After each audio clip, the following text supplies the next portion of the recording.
आज Doubtnut app download करें। Doubtnut पर अपने सभी गणित, रसायन विज्ञान, भौतिक विज्ञान और जीव विज्ञान के डाउट्स का करो सफाया। बस प्रश्न की फोटो खींचो, एक ही प्रश्न को क्रॉप करो और तुरंत वीडियो सोल्यूशन पाओ।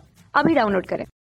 जैसा कि प्रश्न में दिया गया है, प्रश्न में कहा कि लैक्टिक अम्ल में एक मैथिल समूह, एक हाइड्रोक्सिल समूह, एक कार्बोक्सिलिक समूह तथा एक हाइड्रोजन परमाणु केंद्रीय कार्बन परमाणु से जुड़े हुए हैं। अणु की ज्यामिति में निम्न की उपस्थिति के कारण यह प्रकाशिक समवायता प्रदर्शित करेंगे। तो प्रश्न में हमें चार विकल्प देकर हमें बताना है इन चारों में से किसकी उपस्थिति के कारण हमारा जो ये लैक्टिक अम्ल है प्रकाशित समवायता प्रदर्शित करेगा। तो प्रश्न में जिक्र किया गया प्रकाशिक समवायता का, तो आइए नीचे लिख लेते हैं प्रकाशिक समवायता और समझेंगे उसके बारे में कि होता क्या है। तो आइए लिख लेते हैं प्रकाशिक समवायता। तो प्रकाशिक समवायता का मतलब क्या होता है? अगर हम आईने में किसी यौगिक को देखें, जैसे कि मानते हैं ये आईना है, तो आईने में हम किसी यौगिक को देखें तो उसकी जो संरचना आईने में बनेगी, जैसे कि हम मानते हैं हमारा ये बी है, तो इसकी संरचना जो आईने में बनेगी यह इससे अलग हो, यह इससे अलग हो। जैसे कि हम देखें तो आईने में जो संरचना बन रही है ये हमारी आईने में संरचना है, तो ये क्या है? अलग है संरचना।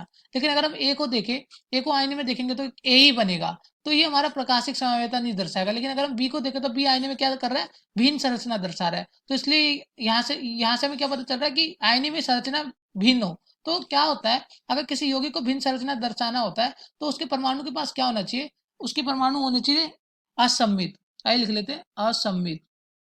तो प्रश्न में जिक्र किया गया लैक्टिक अम्ल का, तो आइए लैक्टिक अम्ल की संरचना बनाते हैं। लैक्टिक अम्ल में प्रश्न में पहले ही कह दिया है कि क्या क्या होता है। OH समूह होता है, कार्बोक्सिलिक COOH होता है, CH3 भी होता है, मिथाइल भी होता है, और क्या होता है? हाइड्रोजन भी होता है। तो ये हमारा लैक्टिक अम्ल है। तो लैक्टिक अम्ल अगर हम ध्यान से देखें इसमें, तो इसमें जो हमारा कार्बन है, तो इसमें परमाणु क्या है? केंद्रीय परमाणु कार्बन है, तो इसमें कार्बन क्या होगा? असममित होगा। तो देखते हैं कार्बन असममित है। असममित का मतलब कार्बन के साथ लगे हुए परमाणु क्या हो? अलग अलग हो।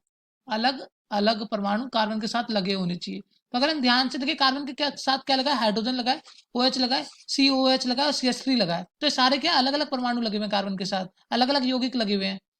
तो अलग अलग यौगिक कार्बन के साथ लगे हुए हैं, तो क्या हुआ? यहाँ से हमें क्या पता चल रहा है? हमारा कार्बन क्या है? हमारा जो केंद्रीय कार्बन है यह क्या है? असममित है। तो असममित होने के कारण क्या होगा? यह प्रकाशिक समवायता दर्शाएगा। तो आइए प्रश्न की तरफ चलते हैं और विकल्पों को देखते हैं।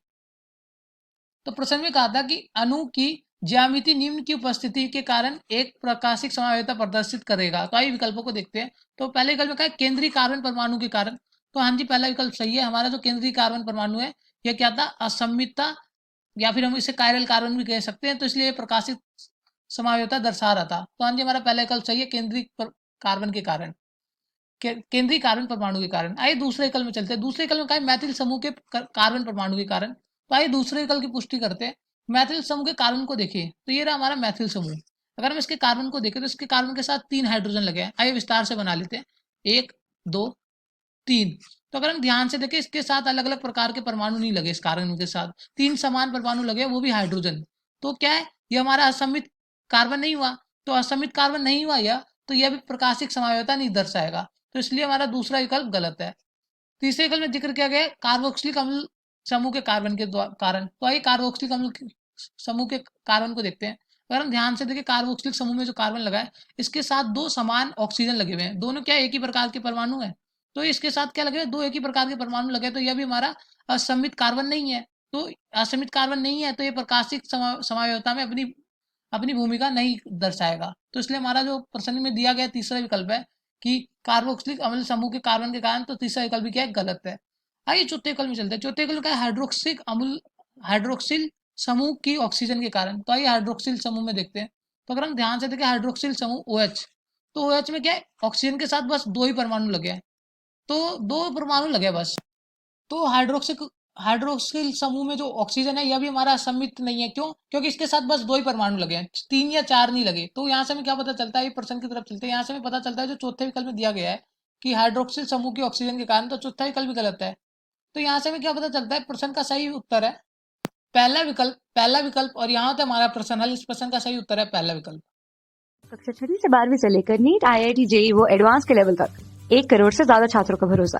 आज ही डाउनलोड करें डाउटनेट ऐप या व्हाट्सएप करें अपने सारे डाउट्स 8400 400 400 पर।